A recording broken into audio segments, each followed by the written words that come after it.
Assalamu alaikum everybody.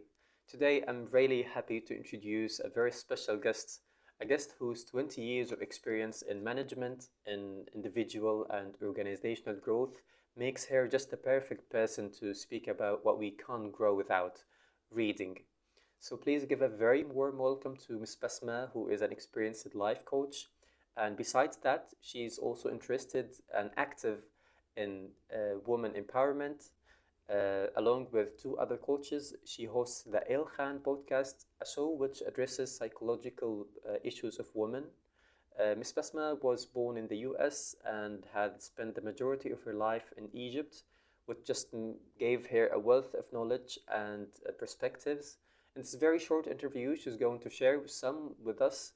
So make sure you have a pen and a piece of paper to write down the countless benefits. Enjoy watching. Assalamu alaikum everybody, hope you guys are doing really well. Today we have another special guest, Miss Basma. Hello Miss Basma, how are you? I'm very good, how are you? I'm fine. Is this the first time you're here? No, I've been in book fairs since they started in Egypt. Oh, that's too long. So you're an expert? More or less, so yes. You should tell us what books should you read? What books should you read? Yeah. Well, I'll tell you my favorite books to buy. Actually, it will surprise you, children's books. I love very much reading to my children, and I love very much reading to my grandchildren.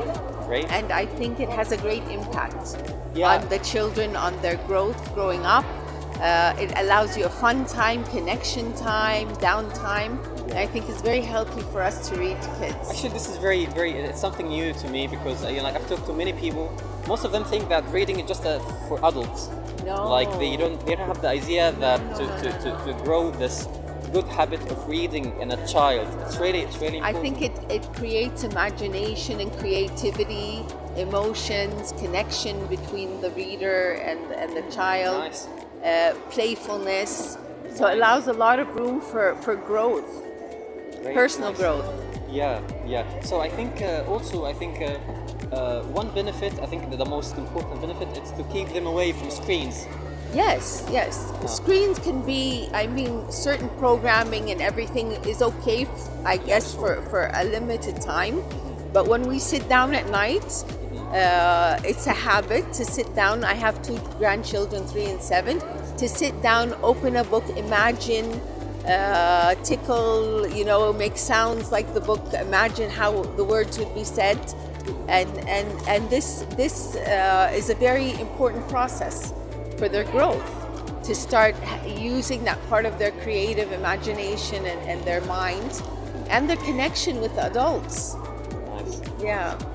So it's really, really important to instill these habits in children from a young age, so that when they grow, they're more aware of themselves. They're more educated. It's really, really important. Yes. So if there is one type of category That for myself? Yeah, just generally. Yes, for myself, I like business management books. This is in terms of, getting ideas or strategies for business, etc. I do love the self-help books. Some of them are very nice. The things that can raise awareness, my self-awareness. I'm a life coach. And I believe in always, as much as we journey outside in the world, we should journey inside ourselves and discover ourselves. So I think a lot of the books, the self-help books, help us do that, help us in this self-awareness journey. Great. I totally agree with you that some people are already they're obsessed with outward growth. Yes. But most of them just tend to forget that at some point of our lives we have to pay attention to our inward growth, yes, like how we grow. Of course. At the end of the day, it adjusts yourself, how motivated you are.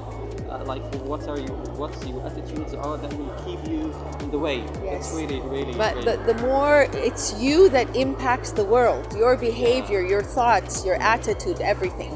So if you only focus on the outer world, the change is going to happen from within outwards.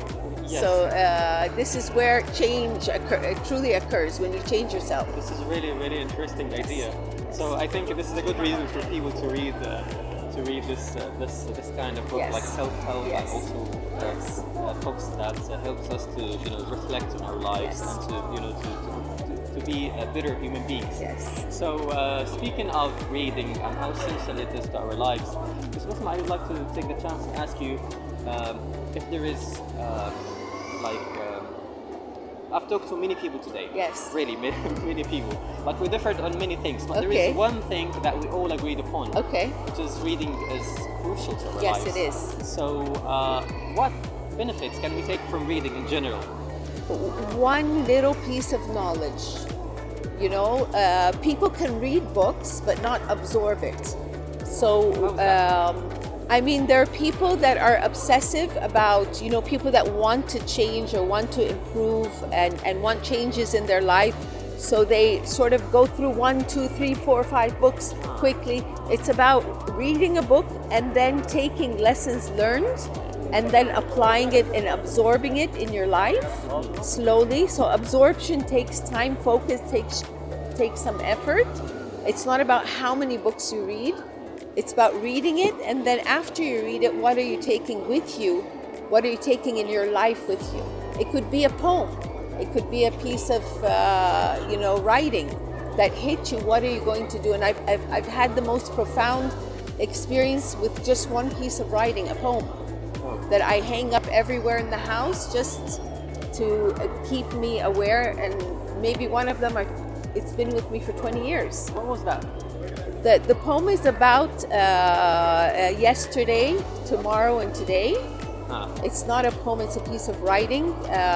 The author is not known, but it basically says that there's 2 days that we have no control over, which is yesterday and tomorrow.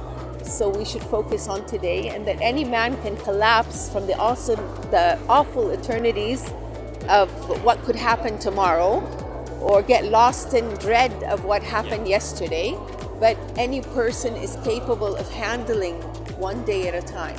So that keeps me very focused when I'm overwhelmed. That's really, really interesting. I would share also something similar to this.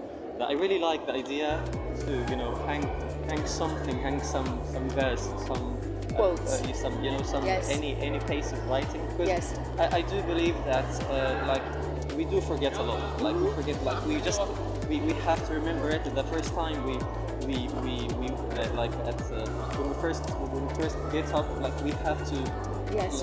See, we have to remember yes. our main values. Yes, yes. So in my room, I think there is one similar. I think it's an Arabic verse, Quote, yeah.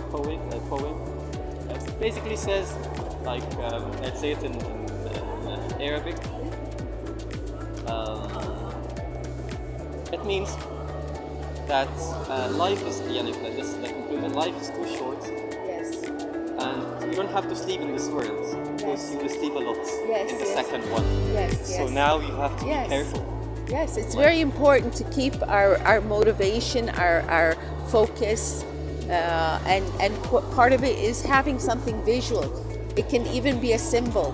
I mean, I have things in my room, in my office, that represent my father and his values, Allah yarhamu. Something from my mother that keeps me as well focused on motherhood. So symbols, quotes, things.